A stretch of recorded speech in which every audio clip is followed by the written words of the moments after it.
Hola a todos y a todas, es un gusto volver a verles, también fue un gusto haber leído sus producciones. Acá las tengo, impresas. Les contaba ayer a Beatriz y a las chicas de la organización que las rayé, las coloreé, les hice signos de pregunta, no sé si se alcanza a ver, pero bueno, están ahí muy intervenidas. Bueno, si este encuentro fuese cara a cara, me encantaría poder ir banco por banco, grupo por grupo, preguntando, bueno, algunas cosas que me quedaron ahí con signo de pregunta, sobre todo facultad por facultad, porque bueno, claro, hay una idiosincrasia en cada una de las facultades, no son las mismas las propuestas que han puesto en marcha y que proponen la facultad de, no sé, alimentación, que es la facultad de ciencias de la educación, y es lógico que así sea, porque claro que son trayectorias diferentes. Me encantaría, digamos, poder indagar un poco más facultad por facultad, pero bueno, a la hora de organizar la devolución, y porque el tiempo es tirano, la verdad que la devolución lo voy a hacer sin discriminar por facultad, porque si no va a ser como mucho lío. Ustedes igual se van a ir encontrando en lo que han escrito, en lo que yo voy diciendo. En todo caso, después, si hay tiempo, ustedes podrán aclarar, sumar alguna cosa más de cada facultad. Pasemos a film, mira.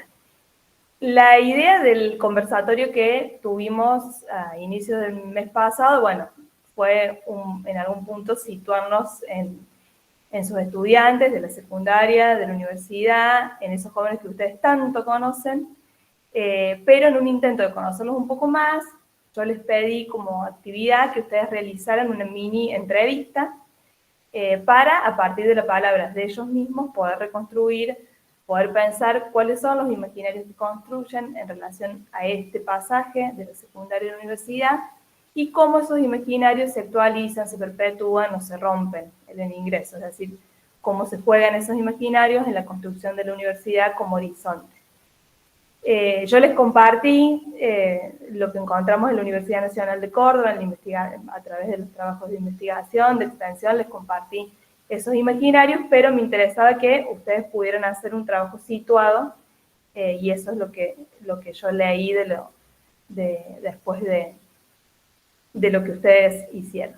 Decíamos en aquel momento que partíamos un poco de 3 presupuestos, que son presupuestos y no tanto, porque en realidad son cosas que estamos viendo en la investigación, y que a grandes rasgos estos presupuestos, estos supuestos eran que los imaginarios que construyen los jóvenes no solo se juegan, sino que son decisivos, pudiendo abrir caminos hacia los estudios superiores o cerrarlos para siempre, decíamos, apelando a Freud en ese momento.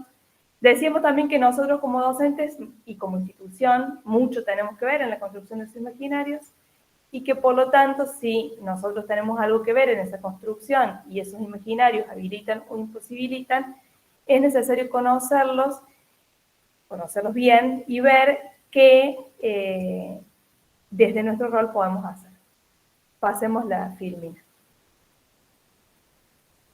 ¿Pasamos la filmina?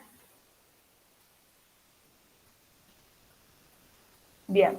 No nos vamos a poner de vuelta con los propósitos porque esto era pero bueno, yo los traje porque en algún punto, digamos, está bueno situarnos en que hace un mes atrás poníamos en diálogo esto de la manera en que los y las jóvenes configuran el pasaje, hablábamos del pasaje, ¿se acuerdan que lo caracterizábamos, vimos cuáles eran las problemáticas, las vicisitudes, cómo era vivido ese pasaje, cómo se pensaban cuando estaban en la secundaria, qué pasaba cuando llegaban a la universidad, etcétera, a los fines de construir herramientas de acompañamiento que posibiliten construir la universidad como horizonte. Pasamos a la primera.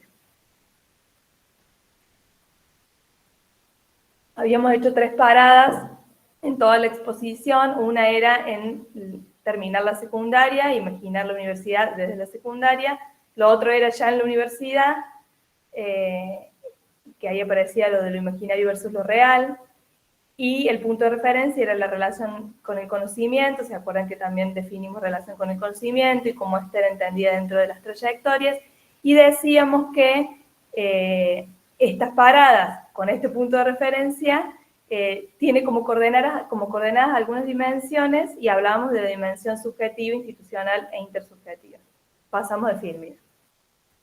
Entonces yo lo que les pedí en la consigna es que, bueno, primero les pedí que hagan antes del conversatorio, ustedes ya habían hecho unas mini entrevistas a estudiantes de la secundaria y también a estudiantes que estaban en el ingreso de distintas carreras universitarias, que estuvo bueno que las hagan antes del conversatorio, porque de hecho algunos de ustedes agregaron algunas preguntas, que estuvo muy bien, pero estuvo bueno, me parece, que haya sido antes del conversatorio para que eso no haya sido tan, bueno, tan guiado.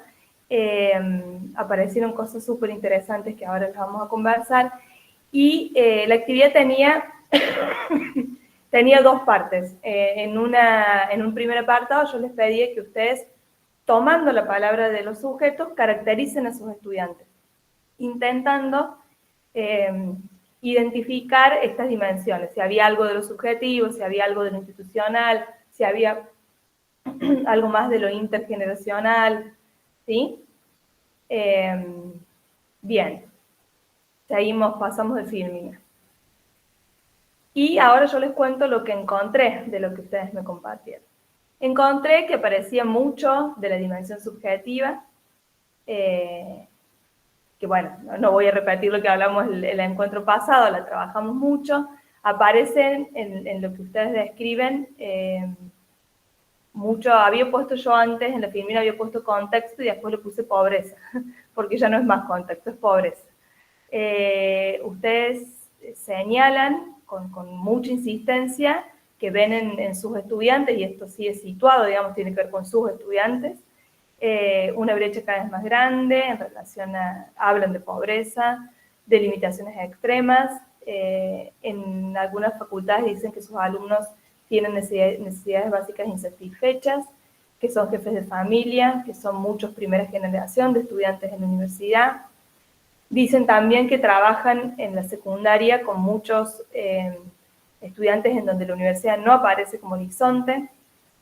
Cuando hablan de los docentes, hablan, bueno, de esta figura del docente taxi, digamos, que va de una escuela a otra y que eso hace que no tenga, bueno, espacio para encontrarse con sus colegas, que eso también hace, por supuesto, a la tarea. Hablan de condiciones laborales precarias, tanto en la secundaria como en la universidad.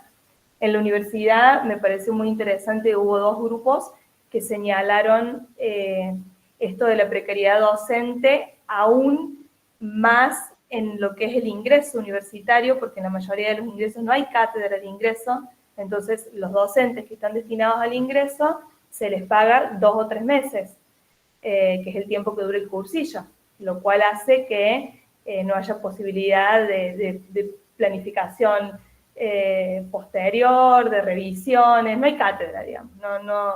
Me pareció interesante, digamos, porque, bueno, la docencia universitaria está precarizada, pero más aún en el ingreso, siendo que el ingreso es el lugar en donde se abre la puerta, ¿no? Bueno, aparecían también en lo que ustedes me compartieron condiciones epocales.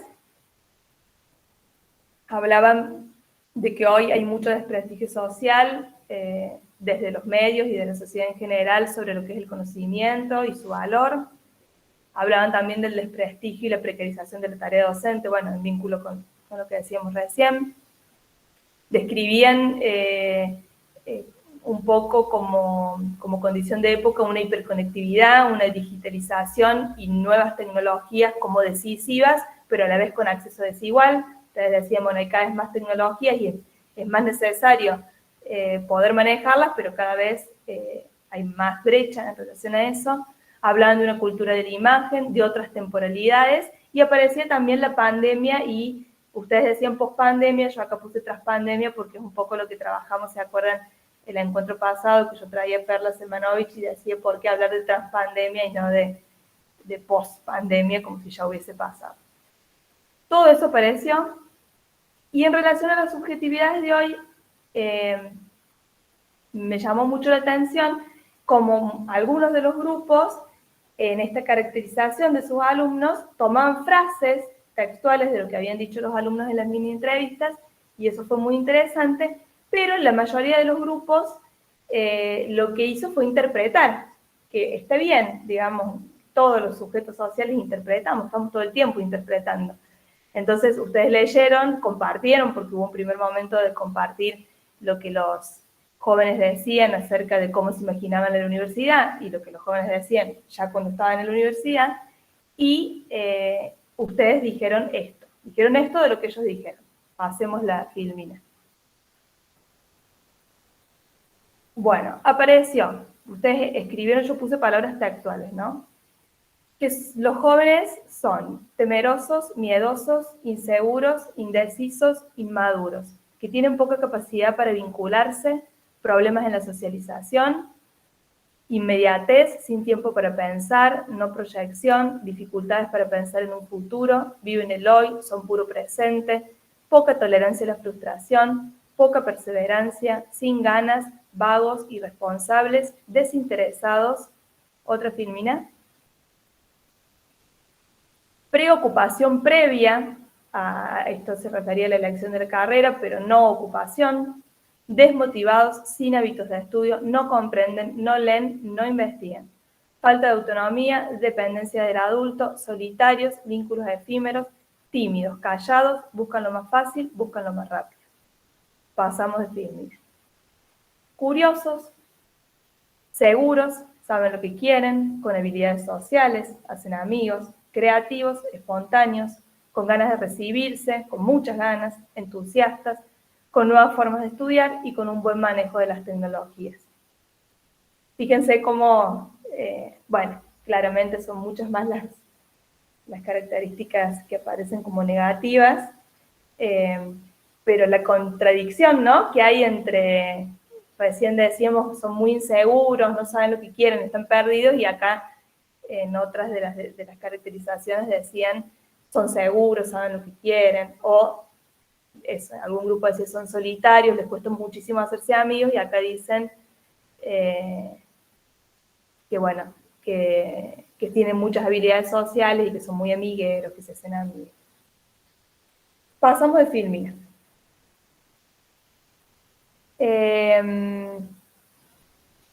Bueno,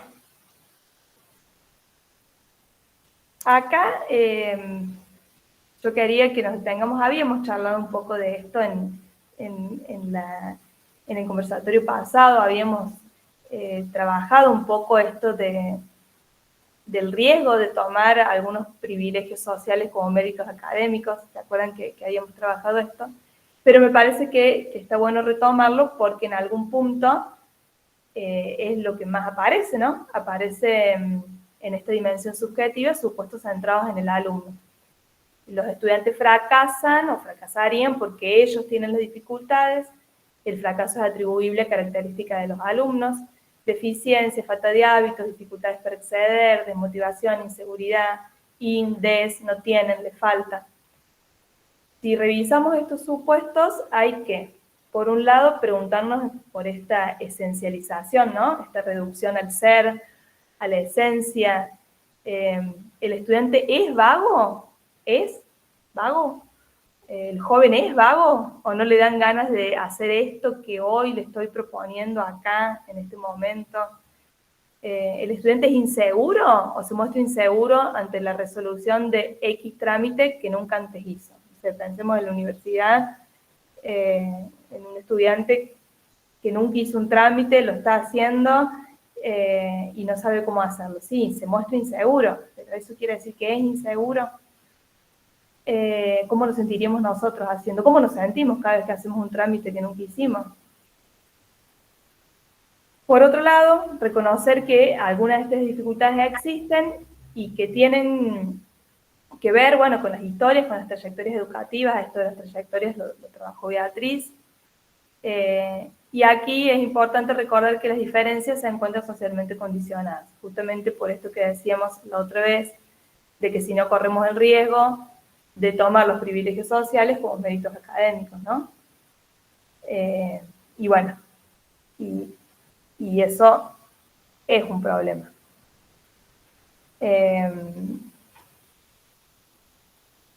Bien, seguimos teniendo entonces sí, pasa, está bien. En la filmina anterior, no importa, déjala ahí que esté bien. Decíamos, bueno, centramos la dificultad en el alumno. ¿Y qué pasa con la institución? ¿Y qué pasa con nosotros como docentes? Y ahí aparecen las otras dimensiones, la dimensión institucional y luego la dimensión inter e intrasubjetiva. Y en la dimensión institucional, bueno, hablábamos de estilos institucionales, ¿se acuerdan? Modos de hacer naturalizados, de espacios y tiempo, encuadres de trabajo, esto del alumno ideal versus el alumno real. Hablábamos de que se producía un choque entre las trayectorias, que son diferentes, heterogéneas, que traen los jóvenes, con las prácticas homogéneas que pide la universidad. Entonces decíamos, bueno, habrá que preguntarse, la universidad tendrá que preguntarse por esto que pide, ¿no? Por esto que pide, por cómo lo pide, por cómo traduce eso que pide. Y decíamos, bueno, que era un choque cultural para todo el estudiantado, el pasar de la secundaria a la universidad, pero que se incrementaba más en aquellos casos en que la cultura universitaria resultaba más ajena en términos, bueno, familiares o relativos a las trayectorias. Entonces, un poco la pregunta sigue siendo cómo transformar estos estilos institucionales, estos modos de hacer naturalizados, esto que se espera del alumno, y veamos qué es lo que apareció en lo que ustedes preguntaron a los estudiantes. Ahora sí, pásame de Filmina. Acá apareció, yo lo sistematicé de esta forma para no escribir tanto. Apareció mucho esto de los versus. Secundaria puse con negrita versus universidad. Digamos, secundaria sería lo que está primero, ¿no? La secundaria como un espacio amigable versus la universidad como un espacio solitario y hostil. La secundaria como saber dónde estoy versus sentirme perdida. La secundaria como colectiva versus la universidad como individual. Poco estudio versus mucho estudio. Muy fácil versus muy complejo.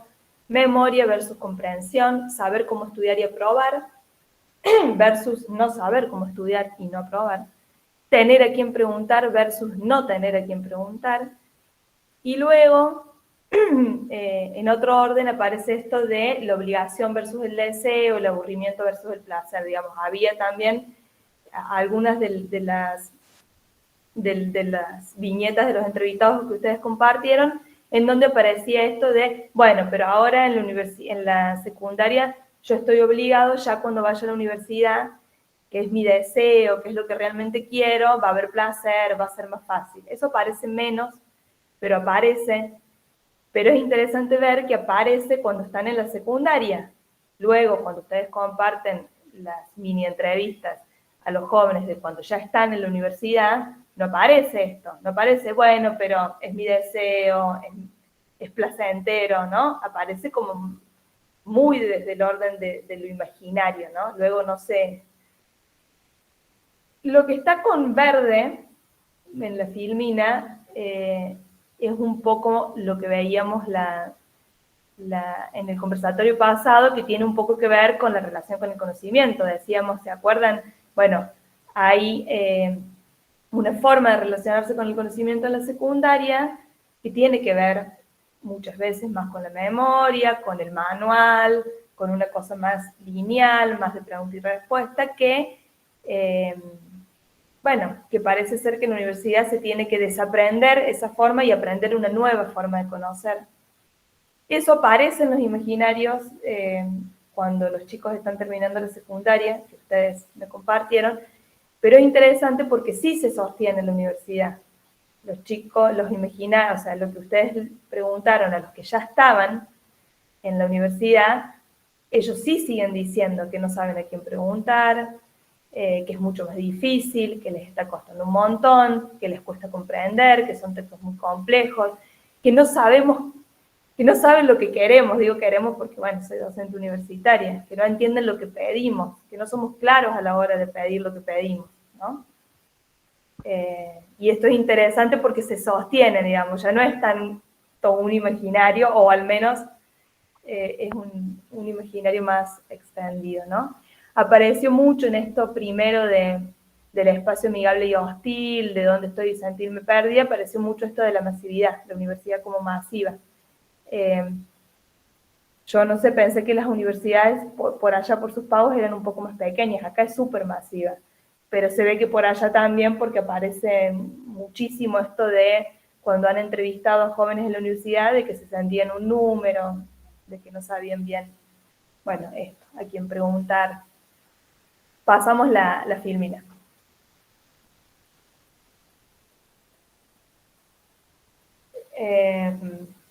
Perdón, volvamos a la filmina anterior un segundito.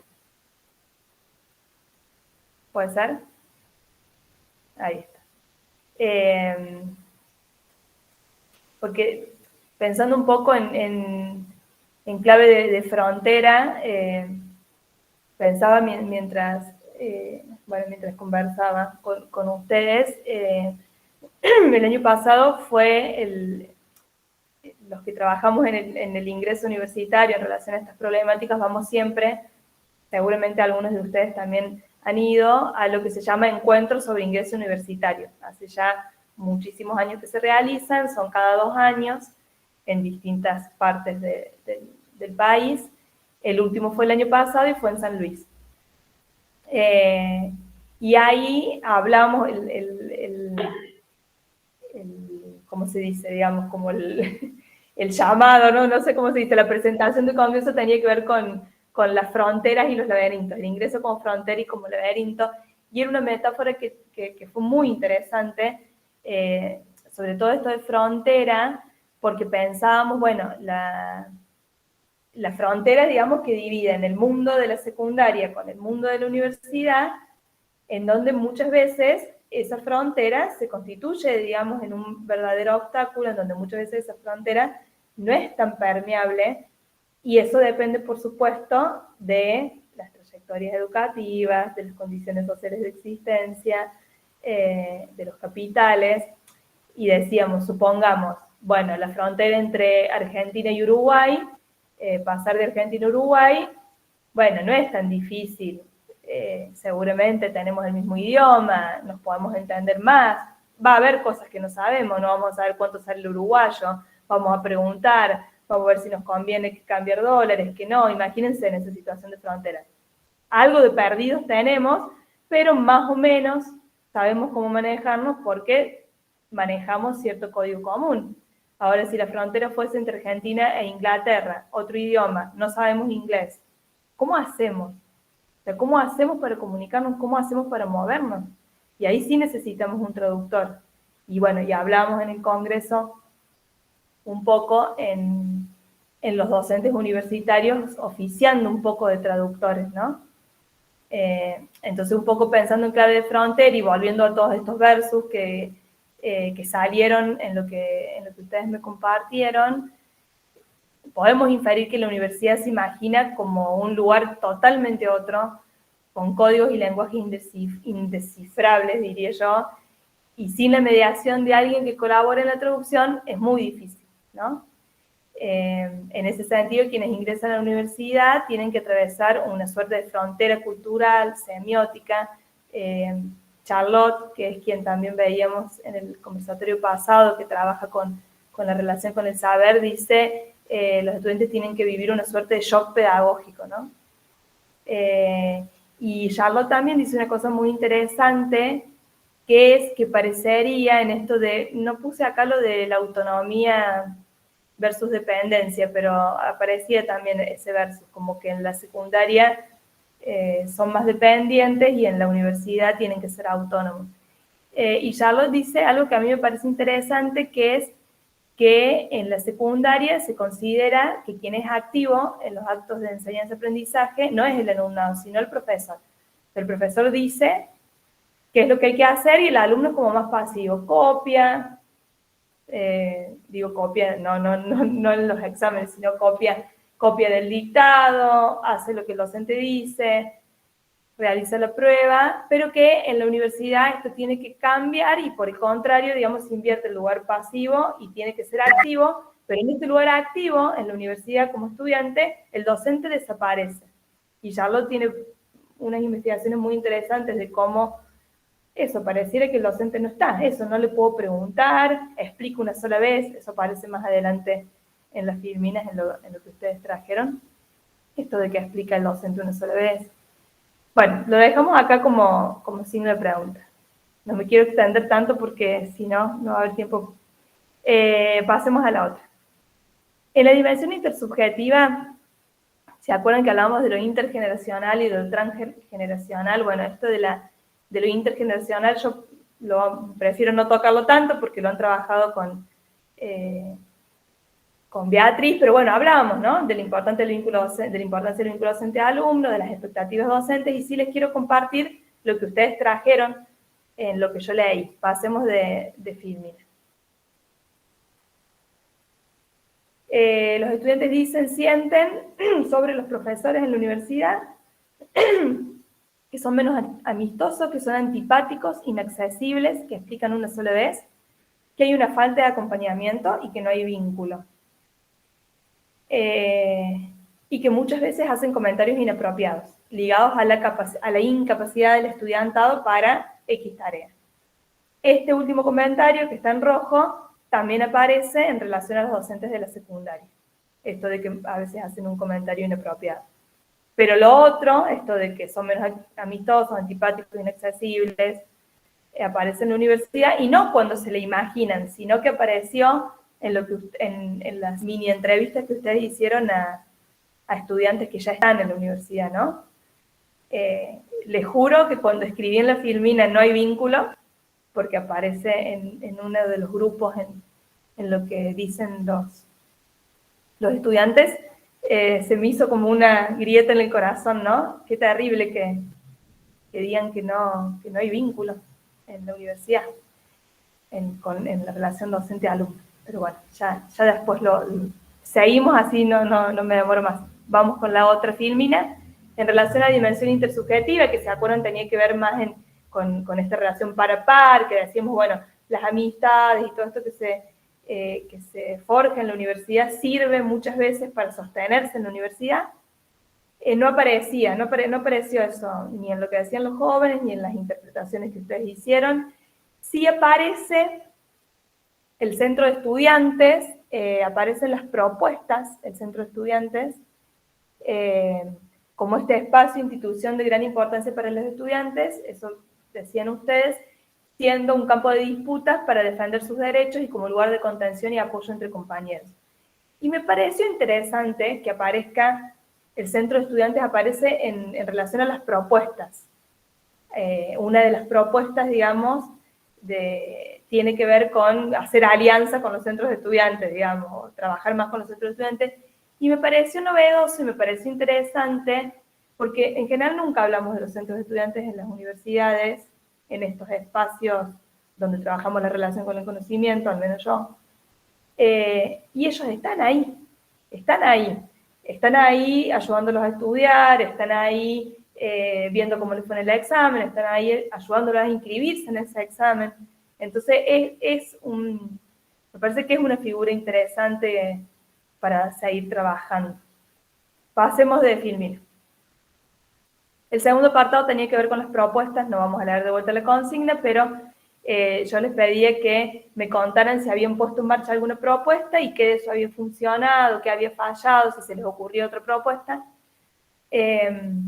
Bueno, y ahí me contaron un montón de propuestas que han puesto en marcha, súper interesantes, y proponen también otras. En términos generales, proponen charlas con egresados y profesionales, visitas a la universidad, muestras de carreras, orientación vocacional, enseñar a hacer trámites, inscribirse en guaraní, enseñar lo que es rendir un final, mostrar que hay becas y ayudas económicas disponibles, tutorías entre pares, trabajo con lectura y escritura académica. Acá esto apareció 2 veces, lo puse solamente como el que aparecía como glosario, pero hay 2 grupos que proponen algo similar.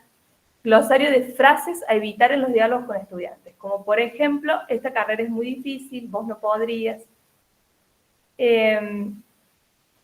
Y yo me preguntaba, estas propuestas, digamos, ya están en marcha en muchas de las facultades, y son interesantes, digamos, y está bueno que sigan existiendo, pero me preguntaba un poco cómo hacer para que estas propuestas no se constituyan, como dice ahí en la filmina, en instancias aisladas, ajenas, que queden en la superficie, ¿no? Cómo hacer experiencia, entendida como eso que me pasa, en términos de La Rosa, que es un pensador que define experiencia, como algo que me conmueve, como algo que me transforma,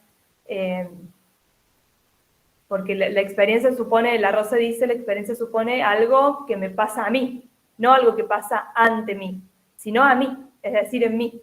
La experiencia supone un acontecimiento que es exterior a mí, pero el lugar de la experiencia soy yo.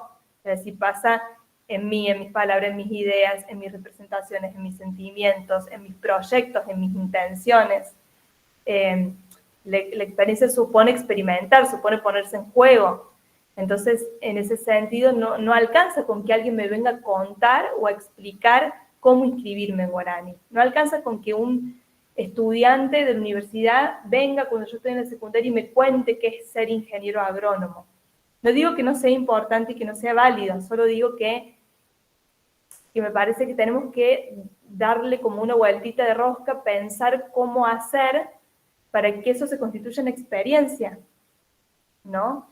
Y en ese sentido, hay un par de propuestas, muy rápido, leo 2 para no extenderme, pero hay un par de propuestas que me parece que intentan ir un poquito más allá. Por ejemplo, dice que la escuela participe de proyectos de investigación o tesis de distintas facultades, siendo eje de trabajo de campo, colaborando en la realización de encuestas llevadas adelante por alumnos. Bueno, y después explica, digamos, como lo que yo entendí, como un vínculo entre lo que se trabaja en las tesis en la universidad, o sea, como que haya pasantías y algunos estudiantes, en función de sus inquietudes e intereses en los últimos años, puedan ir a la universidad y estar ahí. Otros proponen, las marqué, pero ahora no las encuentro, pero que se habilite, digamos, que puedan ir a algunos estudiantes de la secundaria a presenciar algunas clases del curso de nivelación, que yo ahí lo primero que pensé, pero no se puede en términos de masividad. Pero la idea está buena, habría que ver cómo hacer, pero sería interesante que ellos puedan estar en la universidad, pero no una visita a la universidad, sino estar, vivirla en algún punto. Bueno, porque me parece que ahí se puede construir otra cosa. Y tenemos que seguir pensando, pero me parece que es eso, que hay que darle como una vuelta ahí. Y finalizo, porque ya me fui un montón en el tiempo, traigo de vuelta acá en la última filmina esto que les contaba del encuentro sobre el ingreso universitario, en donde nos preguntábamos cómo movilizar el deseo de conocer, de qué modos podemos reconstruir en tiempos transpandémicos a la universidad como un lugar en términos de un lugar habitable, disfrutable. Y entonces acá decíamos, bueno, que en este oficio de traductores que tenemos los docentes, sostenemos que tenemos muchos desafíos por delante, sabemos que no es posible ni deseable señalizar todos los pasajes y las fronteras. Nuestro trabajo está allí, como decíamos con Charlotte, para intentar movilizar otra relación con el mundo, con el tiempo, con los objetos de la cultura, con el lenguaje, con los otros y con nosotros mismos, siendo conscientes de que perderse por unos instantes en el laberinto puede ser una de las formas de atravesar la frontera. Digo, perderse, los estudiantes se van a perder, pero está bueno que dejen de decir que no tienen a quién preguntar, ¿no? Porque ahí estamos, o deberíamos estar nosotros. Y les dejo ahí un link que después se los paso por el chat, a un libro que recopila todas las presentaciones, no las ponencias, sino las presentaciones orales de este congreso, que fue el último, porque habla de todos estos temas y me parece que está súper interesante, así que por ahí como material de lectura les puede quedar a mano. Bueno, muchas gracias.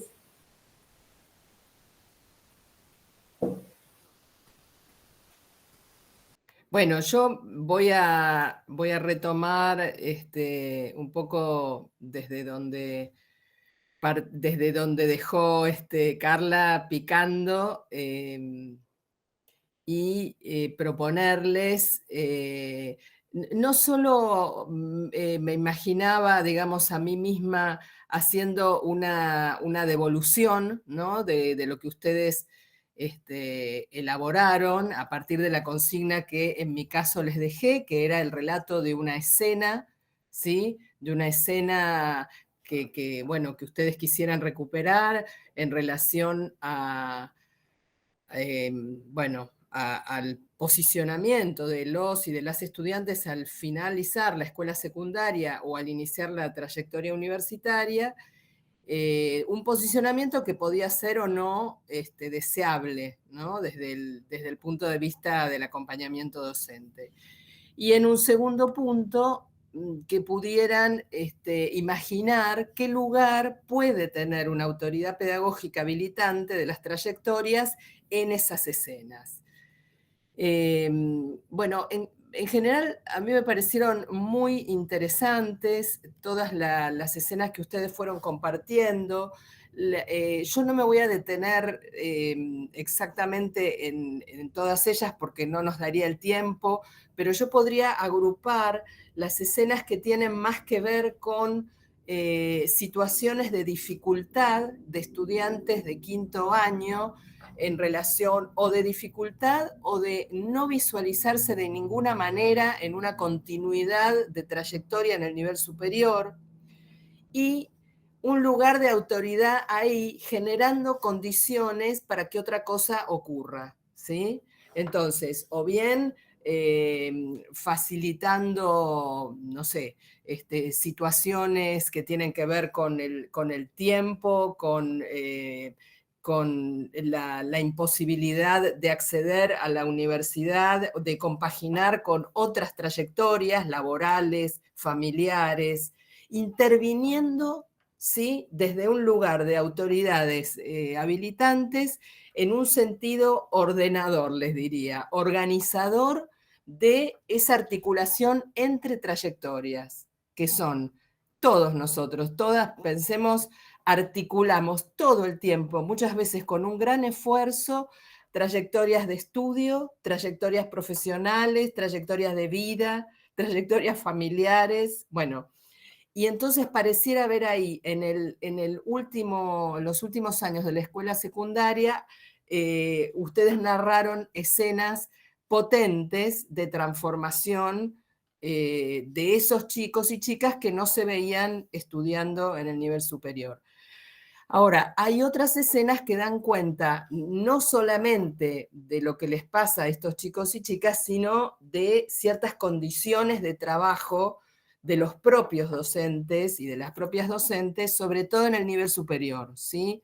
Cátedras numerosas, dificultad para hacer un acompañamiento sostenido, como otra organización que, distinta a la de la escuela secundaria, que también tiene que ver con el nivel, por supuesto, ¿no? Con la forma en que encaramos la relación con nuestros estudiantes en el nivel secundario y en el nivel superior. Ese quiebre les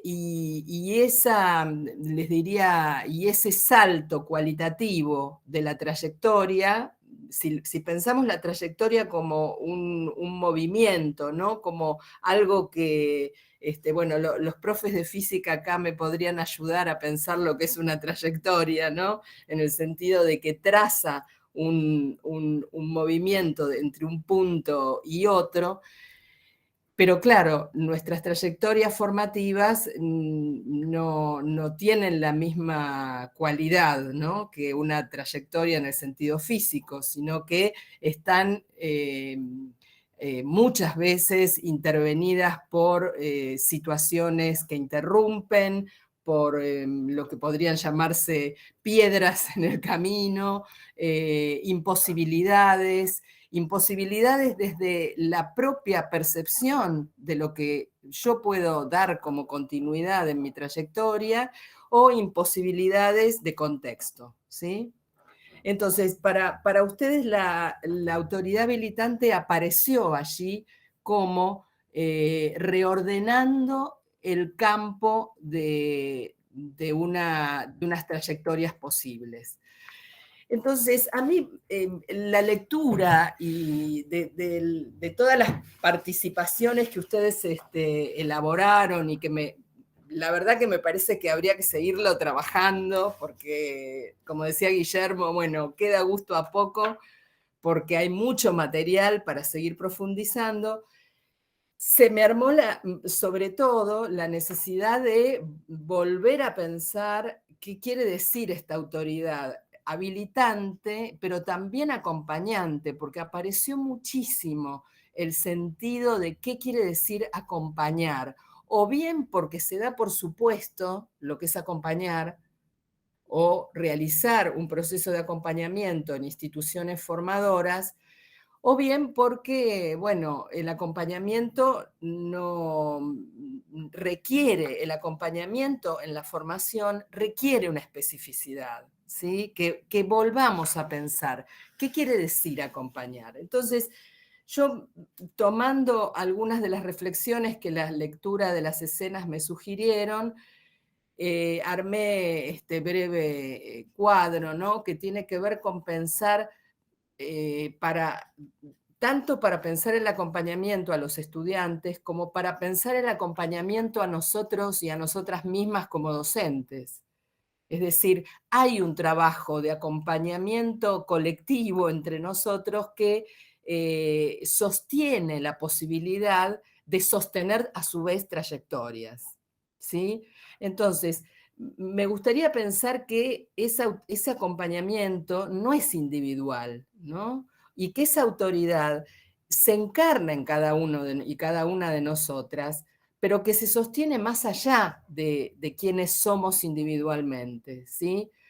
Es decir, como les expresé en el primer encuentro que tuvimos, mi intención fundamentalmente es desplazar la idea de autoridad de un rasgo o característica individual de cada docente, o de una buena disposición a acompañar o de una mala disposición a acompañar, como recién Carla mencionaba, en torno a, bueno, en la universidad podría no haber vínculo, o en la escuela secundaria podría no haber vínculo. Bueno, no, esto no es posible, ¿sí? El vínculo puede tener muy distintas características, pero en la medida en que nos constituimos como docentes, armamos un vínculo pedagógico que no será justamente un vínculo interpersonal necesariamente, pero sí que armamos, cuando damos una clase, construimos una relación pedagógica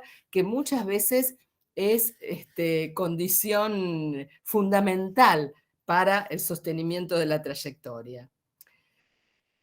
A la vez, les diría, este ejercicio de autoridad no solo atiende problemas o emergentes, ¿sí? Que siempre los habrá. ¿Por qué? Bueno, nada, las vidas de las personas son así, ¿no? Nos vamos constituyendo en estudiantes, en docentes, y emergen en nuestras trayectorias problemas, dificultades o momentos de facilitación de esa y de poder fluir en esa trayectoria con mayor comodidad y tranquilidad.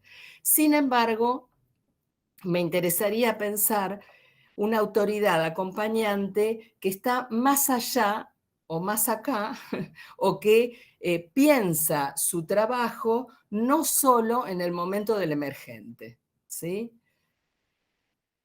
Por otro lado, me parece que cuando ejercemos ese lugar de autoridad acompañante, interrogamos lo que parece obvio, ¿sí?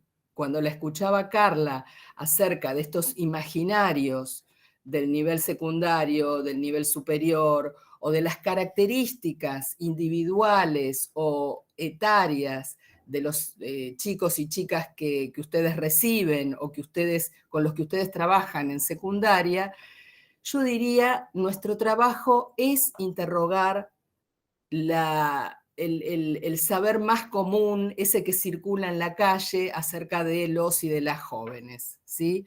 No quedarnos con lo obvio en torno a que son vagos, apáticos, que no les gusta, que no les interesa. Nada de esto se refleja en las investigaciones. Por supuesto que tenemos condiciones de época, les diría, tal vez más complejas, pero no más complicadas, ¿no? Más complejas en términos de lo que implican, bueno, la intervención de las redes, el acceso a múltiples, ¿no?, formas de vincularse, el vivir en una sociedad, como dice Byung-Chul Han, del cansancio, ¿no? Una sociedad que nos demanda, pero nos demanda individualmente, volviéndonos casi empresarios de nosotros mismos, de nosotras mismas. Entonces, yo diría, hay una percepción a veces muy de la calle, de pensar que los jóvenes y las jóvenes hoy portan unas características devaluadas en relación a lo que esperamos de ellos y de ellas, y sin embargo, bueno, yo creo que nuestra tarea como docentes es profundizar e interrogar esas obviedades. Y para eso es corrernos de una perspectiva adultocéntrica, es decir, de creer que desde nuestro lugar adulto ya sabemos lo que pasa con las generaciones más jóvenes. Ya sabemos porque nos comparamos con ellos y siempre en general es, bueno, hoy no estudian, no se dedican, no le dan 2 minutos de lectura a un libro, etcétera, etcétera. Esta perspectiva adultocéntrica, que puede tener una evidencia de esto que estoy diciendo, lo que requiere es abrirse a la escucha atenta y les diría continua que sostienen los chicos, es decir, poder escuchar efectivamente esa voz de los estudiantes que no siempre está dicha o no siempre está, emitida en las condiciones deseables para ser escuchados, ¿no? No siempre se dicen. Por ahí escuchaba que Carla decía, bueno, son tímidos, son callados.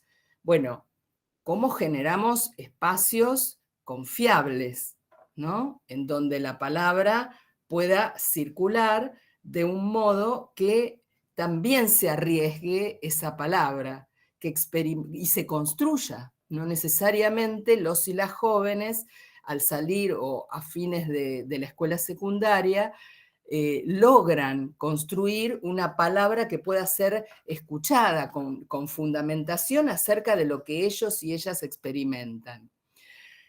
Por lo tanto, porque ahí hay una complejidad de encuentro intergeneracional en esa construcción de escucha atenta y continua, cuando digo escucha, no estoy diciendo exclusivamente escucha a los problemas, ni escucha a las vidas o biografías individuales. Lo que estoy diciendo es una escucha sobre todo atenta a qué implica para ellos posicionarse en ese lugar de estudiantes, tanto de nivel secundario como superior, y qué implica ese pasaje tan complejo, tan difícil, como relataba recién Carla, de pasar una frontera. Pasar de nivel es pasar una frontera y por lo tanto no vamos a poder negar, tampoco desearíamos negar que hay allí entre un nivel y otro diferencias, ¿sí? Incluso en muchas situaciones de pasaje de frontera o pasaje de posición, hay ritos de pasaje, hay situaciones que hacen que, bueno, se marque una diferencia, ¿no? No es lo mismo la escuela secundaria que la escuela universitaria. Ahora bien, esas diferencias o esos desacoples, si ustedes quieren, hay ahí como si fuera en la trayectoria que veníamos pensando en movimiento, ¿no? Como si hubiera un corte, un hito, una barrera, pero a la vez una barrera que se puede levantar y que habilita un pasaje. Bueno, pensar qué requiere acompañar ese pasaje, qué mediaciones, qué andamiajes, transiciones, que reconozcan ese pasaje como valioso y que se construya colectiva e institucionalmente un espacio confiable, espacios confiables, no solamente para aquellos que tienen dificultades, sino para todos, ¿no? Para todas. Es decir, habrá quienes por historia familiar, bueno, por posibilidades singulares, económicas, sociales, etcétera, logran sin mayor dificultad realizar ese pasaje, y habrá quienes no, necesitan como un mayor andamiaje, pero siempre pensando en que el andamiaje es eso, ¿no? Es un constructo de elementos que sostienen, pero que luego se van retirando, como en una obra de un edificio, para que ese sujeto o construya otros andamiajes o, bueno, siga con mayor autonomía. Entonces, la lectura de las intervenciones de ustedes me hizo pensar justamente en esta idea de no quedarnos con lo obvio, de problematizar, de poder recrear esa mirada adulta en términos de una autoridad que se hace responsable de esas trayectorias, ¿sí? Si bien las trayectorias son singulares, tienen que ver con las vidas individuales y con las historias familiares o comunitarias. Bueno, las trayectorias, como les decía la vez pasada, son institucionales, porque si no están las instituciones allí para construir esos andamiajes y ayudar a pasar los puentes, las fronteras, esos momentos claves de las trayectorias, bueno, muchas de ellas caen y pierden la fortaleza que podrían tener. La primera idea que me viene para interrogar lo obvio es la de problematizar, ¿sí? Que no supone de ninguna manera crear problemas, ya tenemos bastantes, sino en todo caso la de construir problemas de intervención. ¿Qué quiere decir construir problemas de intervención? Bueno, el ingreso, pero tiene que poder ser un problema situado, ¿sí? No, es decir, evitar las generalizaciones, poder pensar, bueno, en esta facultad y en esta escuela secundaria, ¿cuál es el momento más sensible? ¿Qué requiere una intervención? Ese ingreso, ¿cómo lo pensamos? Y generar preguntas, ¿no? Y además escuchar, abrir voces, miradas, leer datos duros, ¿sí? Armando hipótesis diversas. ¿Qué pasó hace 5 años? ¿Qué pasó el año pasado? ¿Cómo volvimos de la pandemia y esto cómo impactó en esas trayectorias? Poder pensar, por ejemplo, con estudiantes avanzados que nos cuenten acerca de su ingreso, que nos den elementos más cercanos en la experiencia acerca de cómo ese pasaje de nivel se produjo. Y es así que a mí me parece que hay algo muy, muy interesante en lo que todos ustedes estuvieron reflexionando, que si uno pudiera seguir trabajando con ese material, justamente, casi que yo les pediría una reescritura, ¿no?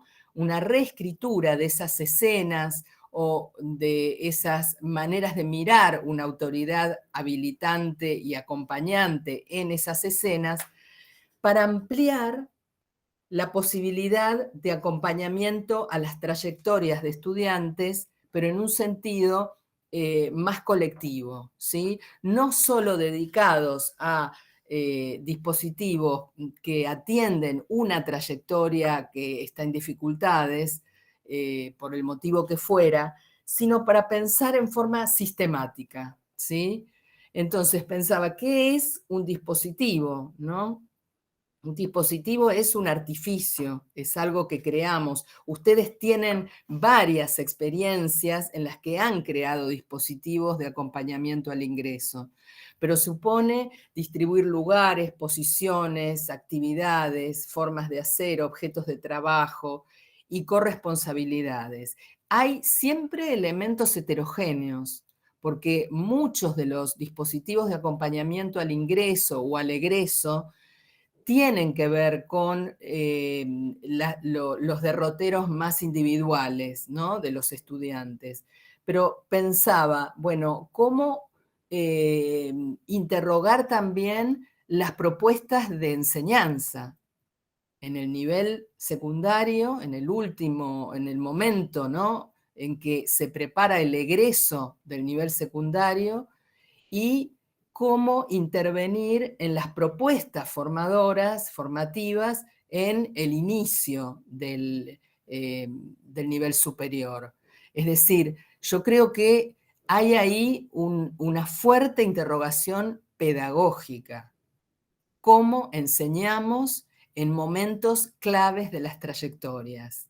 Y eso atañe a una autoridad habilitante, que no es solo acompañamiento porque alguien no se sostiene por sí solo, sino que es un acompañamiento que genera otra manera de presentar esos objetos de conocimiento de los que nos hacemos cargo cada una de nosotras en los niveles en que trabajemos. De más está decir que los sistemas educativos y los sistemas formativos en la universidad también adolecemos todavía aún de fragmentación del conocimiento, ¿sí? Es decir, seguimos pensando en términos muy disciplinares y menos en propuestas formativas en torno a problemas, no sé, ambientales, a problemas sociales, a problemas que resultan de situaciones, sí, medioambientales, políticas, sociocomunitarias. Bueno, ¿qué pasaría si repensamos la formación, ¿no? O haciendo un ofrecimiento mucho más próximo a la realidad que vivimos, digamos. Me pregunto cómo entonces un ingresante a cualquiera de las carreras en las que ustedes están trabajando puede comenzar ya desde un primer momento a sumergirse en los problemas bueno, que atendemos o en los que trabajamos quienes ya tenemos muchos años en esa carrera.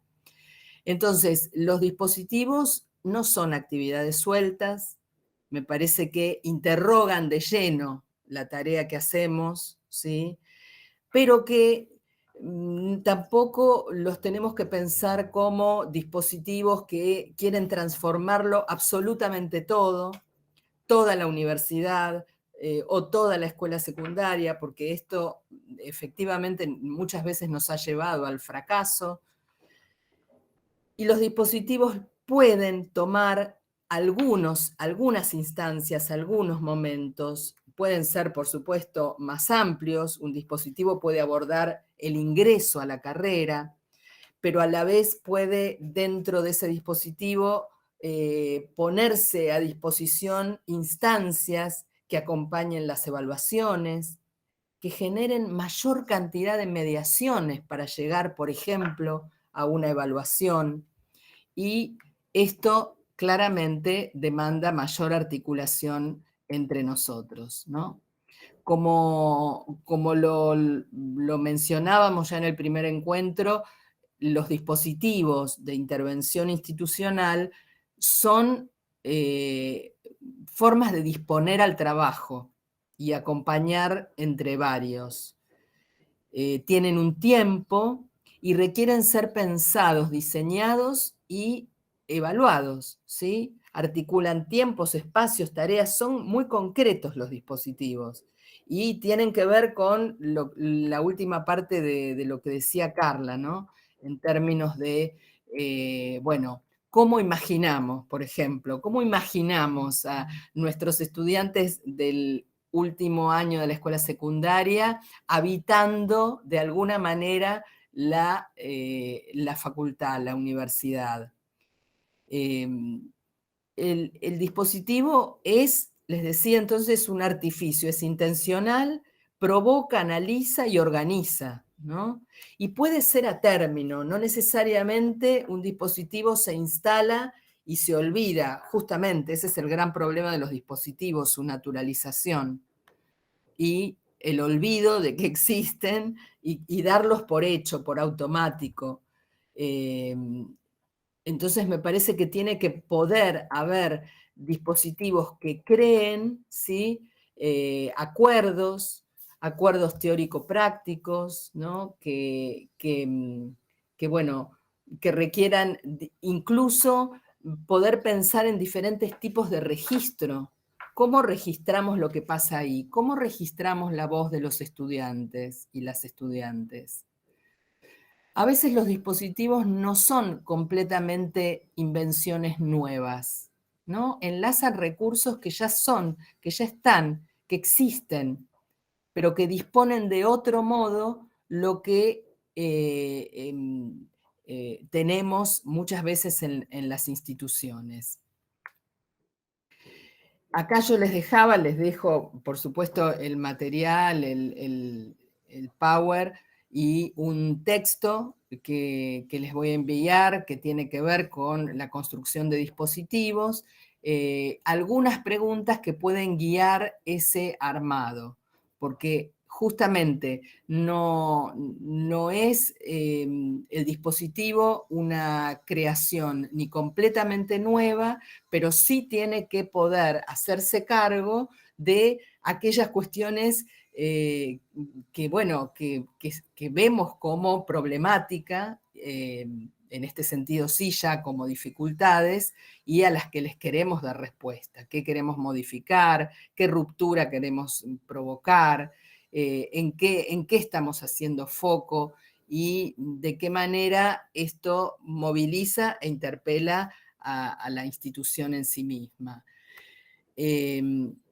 Yo les diría entonces que lo que hay por delante tal vez es un trabajo algo ambicioso en términos del tiempo del que disponemos las docentes, tanto en el nivel secundario como en el primer año de las carreras universitarias, pero que sin este trabajo nuestra posición de autoridad docente sigue estando muchas veces aislada, en soledad, repitiéndonos una y otra vez los problemas que encontramos y sin poder dar, ¿no?, solución y un mayor sentido a la tarea que tenemos. Y que me parece que, bueno, pensar estas trayectorias, ¿no?, de finalización de un nivel e inicio de otro, tiene que poder construir miradas complejas. Bueno, muchas gracias.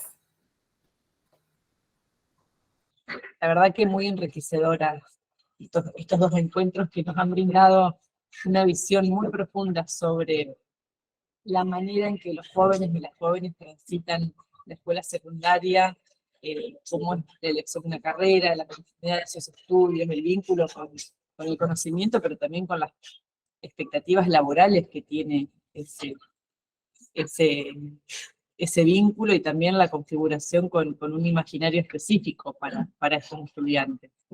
Y yo me quedé pensando que estos diálogos también nos invitan a repensar nuestro rol docente, ¿no? Y a considerar nuevas perspectivas que puedan enriquecer la experiencia educativa de nuestros y nuestras estudiantes. A ver qué... Carla.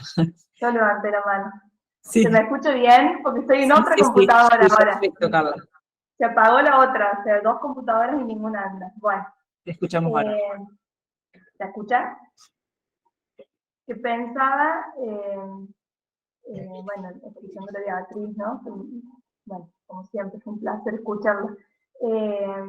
Pensaba que olvidé leer una de las propuestas que ustedes han escrito, de estas propuestas que iban un poquito más allá.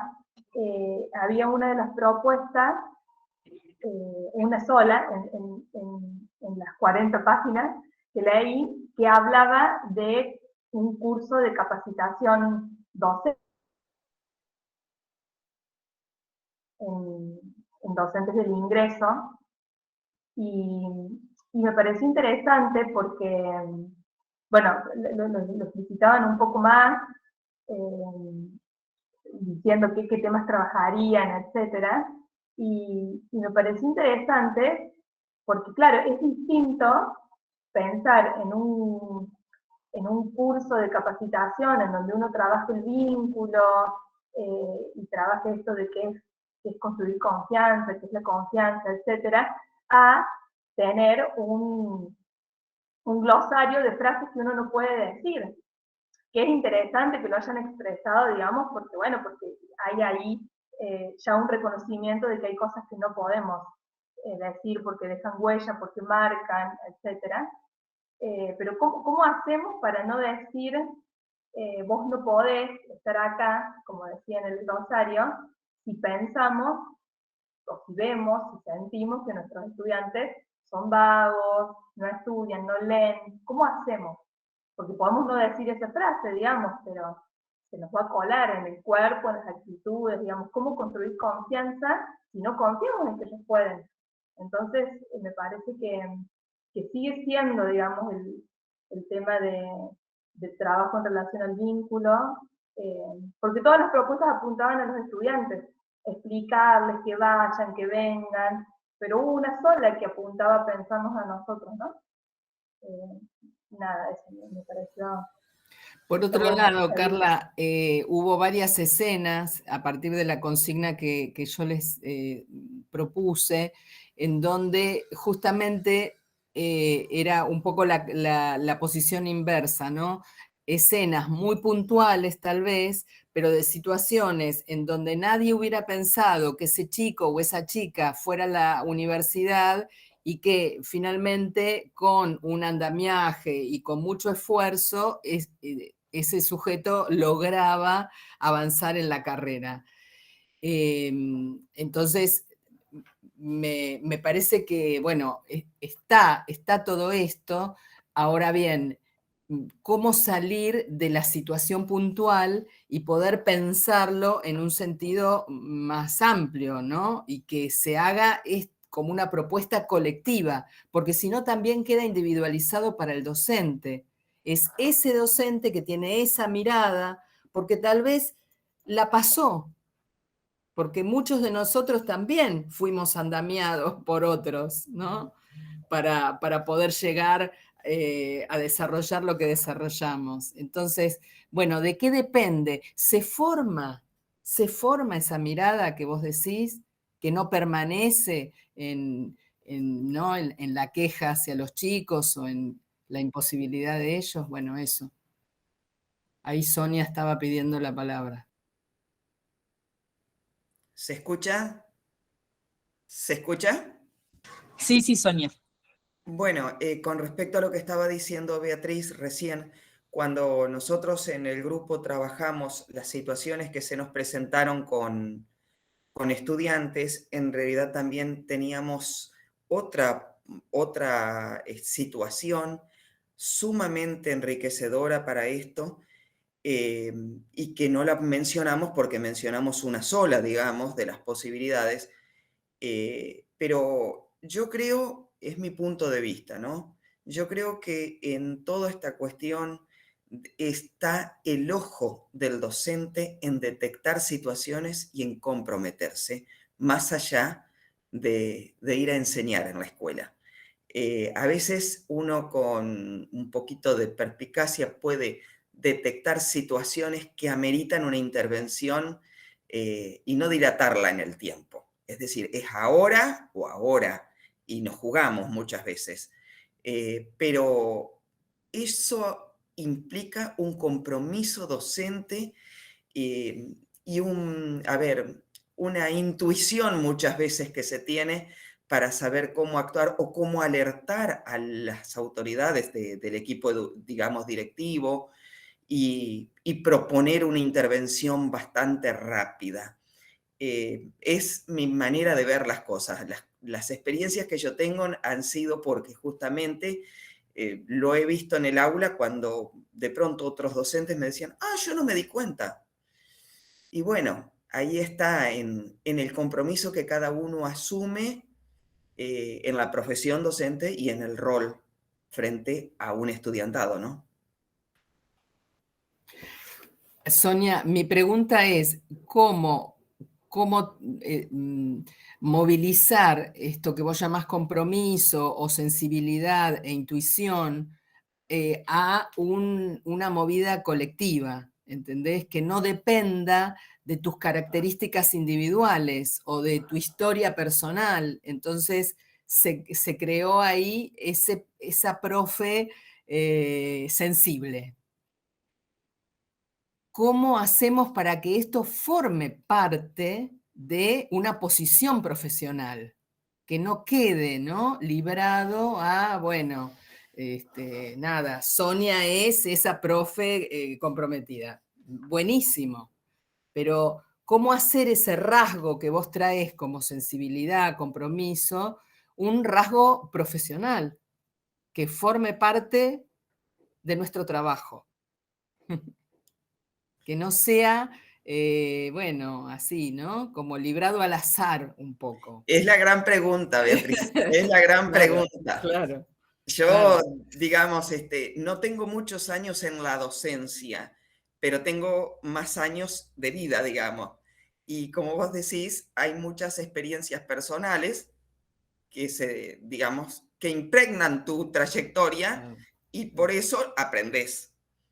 Pero en las generaciones más recientes de docentes, eh, se nota mucha, no sé si falta de sensibilidad, pero es como que falta ver un poquito más allá del alumno que tenés sentado adelante.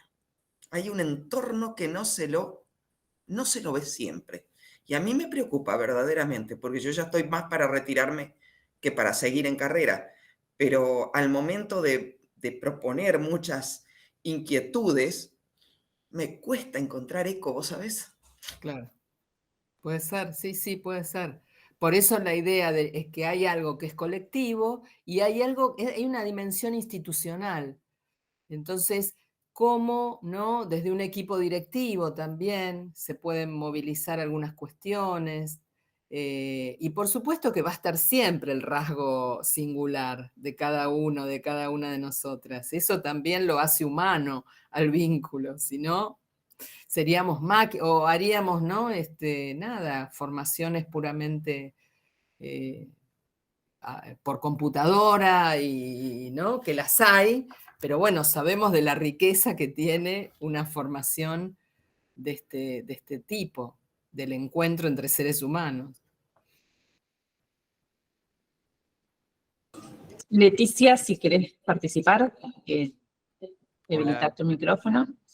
hola, hola, ¿se me escucha? Sí. Todos reunidos acá, vinculados con la cuenta de Leticia. Bien. Bueno, Carla, muchas gracias por el versus, esa comparativa estuvo muy buena, espero que la puedan enviar para trabajar sobre eso. Y Beatriz, te quería hacer una pregunta.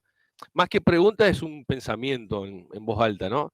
Desde la universidad, de la UNER, ¿se está pensando en encuentros obligatorios para los docentes para que puedan trabajar todos los puntos que detallaste, que me parecieron muy interesantes? brindarle realmente brindarle un espacio a los docentes, pero yo estoy hablando de que sea obligatorio para poder articular, para poder plantear las problemáticas estas que decías de ambiente y trabajar sobre algún proyecto y que en conjunto las cátedras o las áreas trabajen sobre ese proyecto. Quizás pensaba en el cuatrimestre que no dictan clase, que se tengan una reunión y ya planificar para el próximo cuatrimestre. Como sí lo tiene la escuela secundaria, por ahí no se aprovecha mucho, pero hay escuelas en las cuales el directivo, bueno, marca líneas y le pone todos los puntos sobre la I como quiere él que se trabaje. Entonces, bueno, por ahí esa mirada de la facultad o de la universidad en brindarle un espacio a los docentes para reunirse y estar mediada o coordinada por la asesora pedagógica, me parecería que sería un punto interesante a trabajar. Me parece que es posible, Juan Manuel.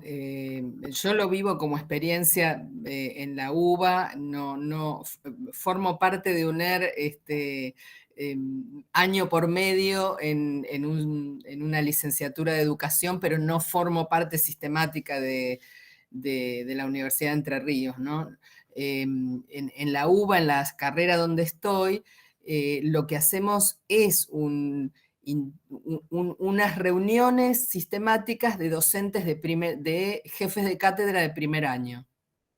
Y entonces pensamos allí múltiples cuestiones que hacen no solo a las problemáticas con que vienen los chicos y las chicas del CBC, sino también hacemos acuerdos hasta de las fechas de las evaluaciones y algunos acuerdos como del armado de proyectos más articulados entre cátedras, ¿no? Ahora vamos a, por ejemplo, te digo algo muy puntual, vamos a trabajar con un documental que se llama El vaivén de las escuelas, de Martín Ferrari y Scliar, y bueno, y varios jefes de cátedra y cátedras vamos a estar aportando en ese encuentro desde nuestras, desde las cátedras, desde los temas que trabajamos. Ahora bien, esto que vos decís es más ambicioso, ¿no? Y sería buenísimo que forme parte del trabajo de cada carrera. El director, directora de carrera convoque a armar estos proyectos en torno a problemas, ¿no? Si tu carrera, no sé de qué carreras son ustedes, pero bueno, cada carrera va a tener seguramente ¿no? articulaciones, núcleos de problemáticas actuales, que son las que también convocan a los chicos y a las chicas.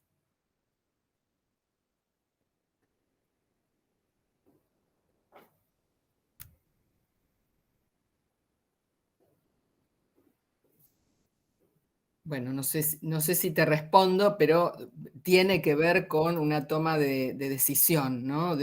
Seguramente de direcciones de carreras o de propuestas que podemos hacer los profes, ¿no? De armar no sé cómo funciona en la carrera de ustedes, pero armar un proyecto interdisciplinario, intercátedras y proponerlo. Bueno, empecé a hablar y no me presenté. Mi nombre es Darío y estoy en la Facultad de Ciencias de la Alimentación, acá de Concordia. Esa sería la carrera. Tiene varias carreras la facultad. No sé, por ahí pensaba en voz alta y decía también, estaría bueno ya incluirlo en el calendario académico, ¿no? Directamente fijando ya la fecha y el momento de encuentro y cuánto va a durar como para organizar y bueno, y poder trabajar estas cuestiones que planteabas, Beatriz, que me parecen muy interesantes. Sí me respondiste la pregunta, muchas gracias. Ah, bueno, no, gracias a vos.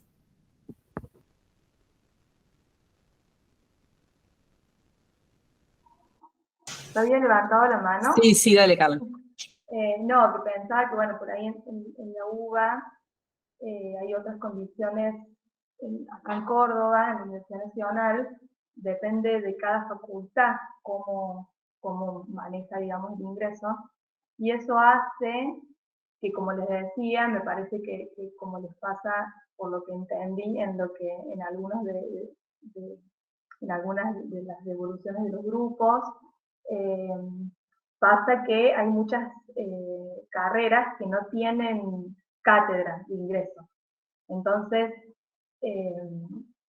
por supuesto, digamos que decíamos ya el mes pasado que el ingreso no se circunscribe a los meses de febrero-marzo, sino que empieza más allá, más acá. Está bien, las cátedras de primer año sí son cátedras, pero digo, al no haber una cátedra de ingreso, esos profes son muy precarizados porque les pagan solamente 3 meses. Entonces me parece que hay, al menos en las facultades en donde esto pasa, hay una primera decisión para tomar, porque es una forma de, digamos, ¿qué se está diciendo del docente de ingreso? Pues de hecho son los docentes más jóvenes, que no por ser jóvenes son menos preparados, pero digo, no hay deseo, digamos, de ser docente del ingreso si es absolutamente precarizado y no hay tiempo para armar estrategias, para pensar. Me parece que ahí hay una primera apuesta fuerte que hay que hacer, ¿no?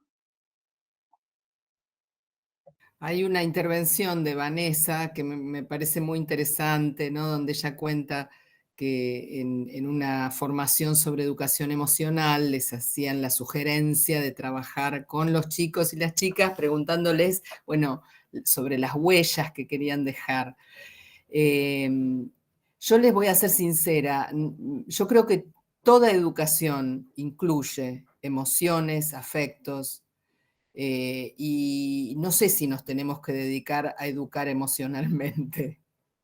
Yo me dedico a la filosofía, a la educación, a la psicología, y mientras enseño estas materias, incluyo la afectividad, incluyo, no sé, las emociones. Así que soy un poco descreída de la educación emocional aparte de la educación, ¿no? Creo que toda educación es emocional, si queremos extenderla. Solo que, bueno, podemos despertar emociones muy desagradables también a veces. Sí, de acuerdo.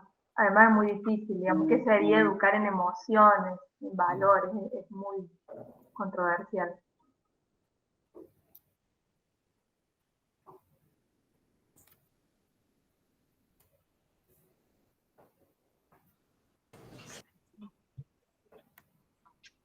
Ahí también María Cecilia dice que además de lo que están comentando del ingreso, también los tiempos son distintos, porque en algunas carreras damos clases los 2 cuatrimestres, y eso también es otra realidad que los docentes de nuestra universidad tienen ocupado el año completo. Entonces, tal vez están en un cuatrimestre dando clases en un primer año o en un ingreso, y en el otro cuatrimestre están abocados a tareas en otra materia, o en otro año, o en otra carrera incluso, o en otras tareas que pueden estar vinculadas también a la práctica.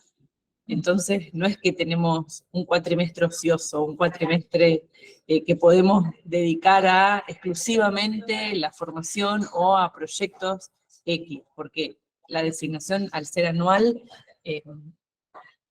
la mayoría de las designaciones que en nuestra universidad son de tipo anual, están abocados también a diversas tareas, entonces también se complejiza sumado a los grupos masivos, ¿no?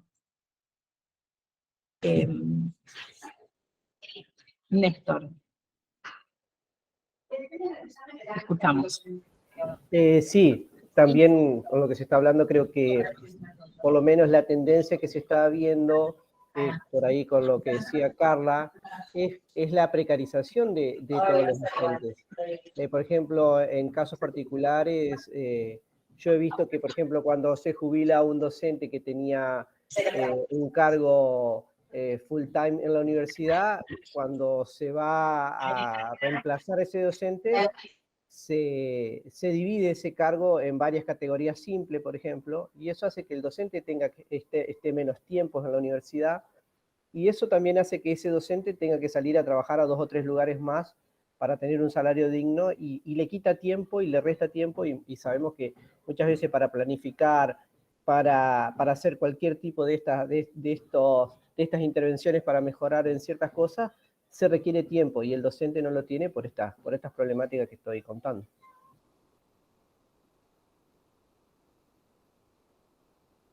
lo que quiero resaltar es que lo económico a veces juega muy en contra de estas iniciativas, digamos, porque las autoridades por ahí de las universidades lo ven desde el punto de vista económico en subdividir un cargo de un docente a categorías simples y después te termina jugando una mala pasada esa decisión porque a la larga no podés aplicar determinadas políticas.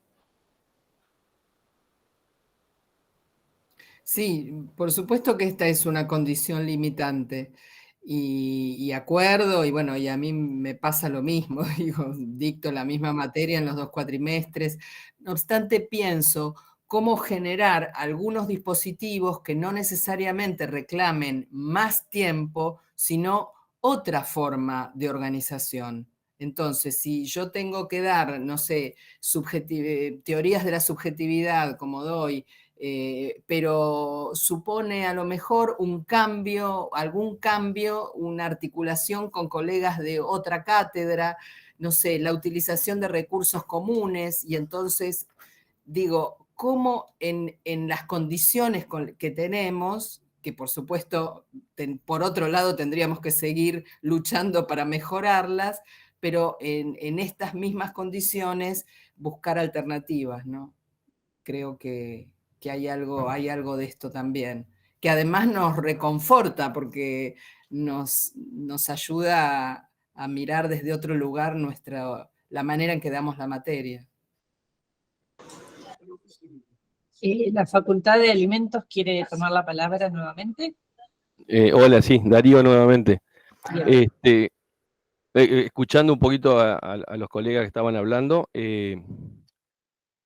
partamos de algunas bases, o sea, dejemos asentado que lo que está diciendo Beatriz es así, ¿sí? Partiendo de esa base, vamos a trabajar en lo que dice Beatriz. Creo que más allá de que los cuatrimestres, si se trabajan en los dos, si tenemos que trabajar en función de lo que se plantea, me parece que también tenemos que buscarle como institución la vuelta. A ver, la vuelta de tuerca va a poder juntarnos, porque si individual el docente no va a poder trabajar y va a tener que articular en algún momento. Entonces, vamos a buscar, pensemos a ver qué alternativas tenemos para buscarle la vuelta y poder realmente juntarnos en algún momento y poder llevar a cabo este plan, porque si no, me parece en vano todo lo que estamos hablando. Diego.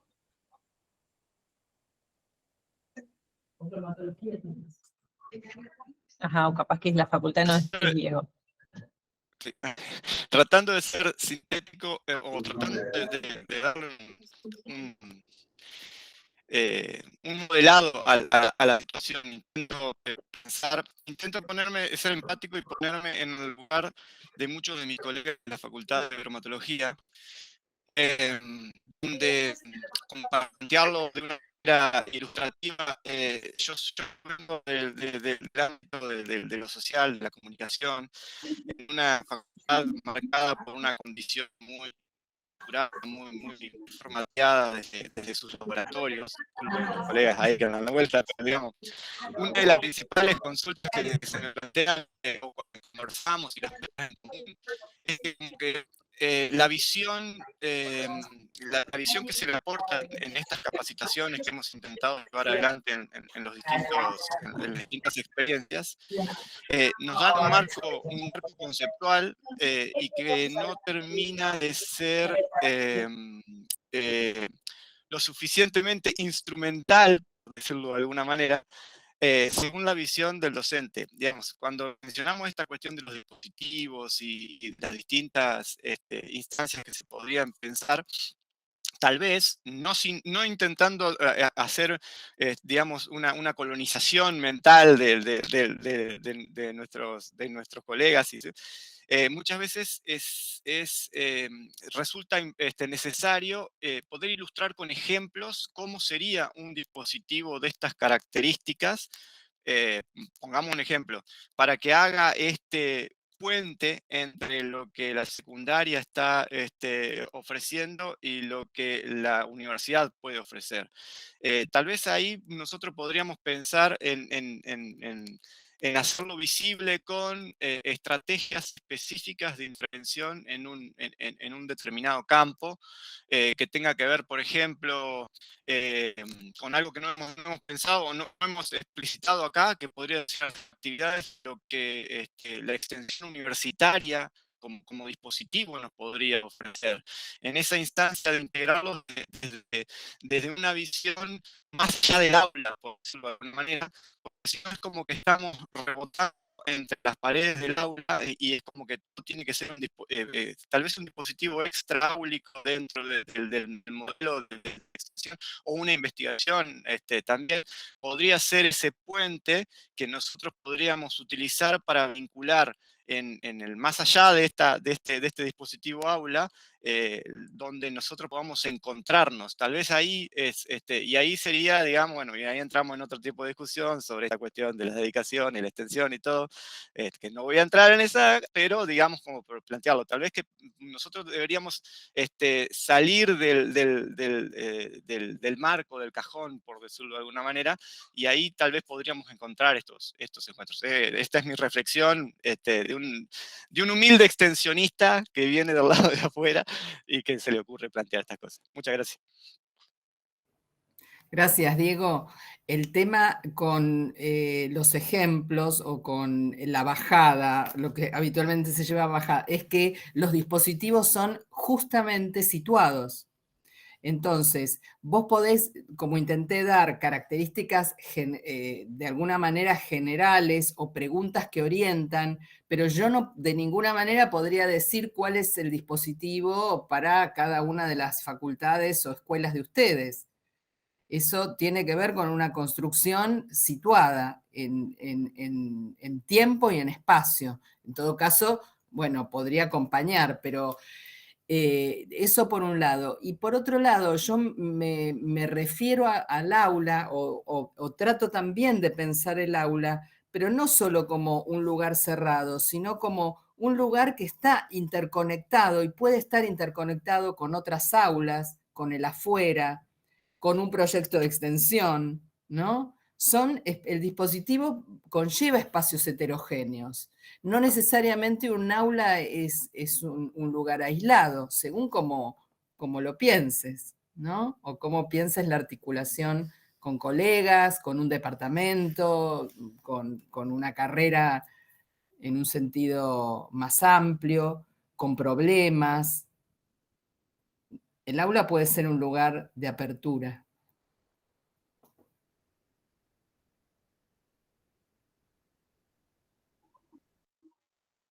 Sí, no, que Sí, pensaba en relación a lo que dijo Diego y Beatriz, coincido que es interesante abrir un poco las paredes del aula y me parece que en la extensión hay una punta interesante, pero sí concuerdo también con Beatriz que se trata de experiencias situadas, ¿no? Entonces es muy difícil. Y voy recordando a medida que hablamos, en una de las propuestas que uno de los grupos hacía, yo la marqué porque me pareció muy interesante que ellos decían, el grupo decía, que no quieren más reuniones docentes, me parece que, no lo explicitaba, pero me parece que se referían a reuniones en la secundaria, que no quieren más participar de reuniones docentes bajadas de un PDF, en donde no se habla de los alumnos que ellos tienen, sino de un alumno que no existe, que quieren propuestas más situadas, digamos, no usaba la palabra situada, pero y me pareció súper interesante, porque también pasa esto, ¿no? Que muchas veces hay un montón de propuestas de formación y espacios para encontrarse, y se habla de un general que no es lo que nosotros necesitamos hablar como escuela secundaria o como facultad en particular. Entonces, bueno, me parece que es interesante volver a lo situado. Y también, recién leía en las intervenciones del chat que Vanessa disentía con Silvina bueno, Vanessa le dice, en mi caso, bueno, tengo un montón de cargos, soy coordinadora de 3 proyectos, y sin embargo, decía, me hago el tiempo para tratar de lograr el vínculo con mis estudiantes de primer año, para que sea más amigable este mundo universitario, etcétera.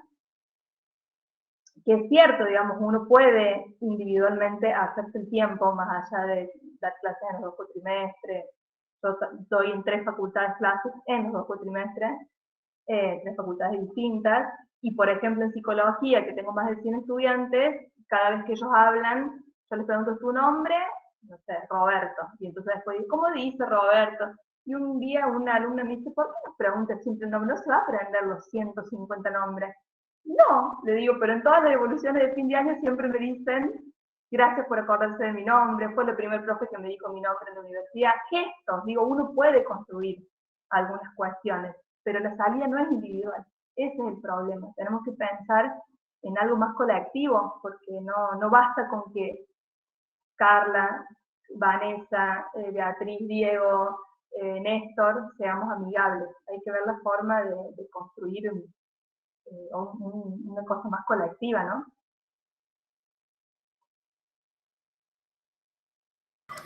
Hola, sí, ¿se escucha? Sí. Sí, yo estaba pensando en esto que decías vos recién, Carla, y lo que planteaba Beatriz, si no es posible armar un híbrido, ¿no? Una cosa mixta donde podamos mezclar lo colectivo, los proyectos generales a nivel universidad o a nivel facultad, y también la propia práctica en el aula. Digo, me parece que deberían ir combinados de la mano y retroalimentándose, seguramente. A mí me quedó picando mucho los versos que hiciste, Carla, en tu presentación, ¿no? Entre cómo caracterizar al estudiante en la escuela secundaria y después todas las demandas que tiene la universidad, y cómo poder acercar esa brecha y que no quede tan distanciada y tan polarizada como uno vio en tu presentación. Y pensaba que la universidad tiene diferentes dispositivos para acompañar el ingreso. Tenemos el programa de acompañamiento de la universidad, tenemos el CABU, tenemos el programa de tutores pares, programa de innovación e incentivo a la docencia, donde las cátedras pueden presentar proyectos de innovación y pensar estas cuestiones. Pero como a veces, por ahí, digo, los dispositivos solos no alcanzan, o por ahí haya que repensarlos o reformularlos si es necesario, y como muchas veces tiene que ver también con la práctica del propio docente en el aula, y bueno, repensar y ver de qué manera, teniendo esa caracterización del ingresante que hiciste vos, nosotros en el aula y en ese primer año podemos por ahí plantear algo diferente, ¿no? Y tratar de acercar. O sea, me pareció muy, muy gráfico. Y bueno, creo que parte de este encuentro, de estos conversatorios apuntan a eso. Bueno, uno poder mirar hacia adentro lo que hace en su aula y poder repensarlo en base a esas características, ¿no? De qué manera acortar esa brecha. Digo, y mismo en la escuela secundaria, de qué manera también poder empezar a anticipar, así medio atrevidamente lo propongo, pero medio de qué manera empezar a anticipar esas cuestiones que se piden en la universidad después, en ese último año, ¿no? Si se pide más desarrollo autónomo, capaz también se puede empezar a plantear algo de autonomía. Digo, por ahí se hace, digo, por eso digo que es medio atrevido lo mío, pero bueno, por ahí se empieza a pensar algo en ese sentido también. Bueno, esa intervención.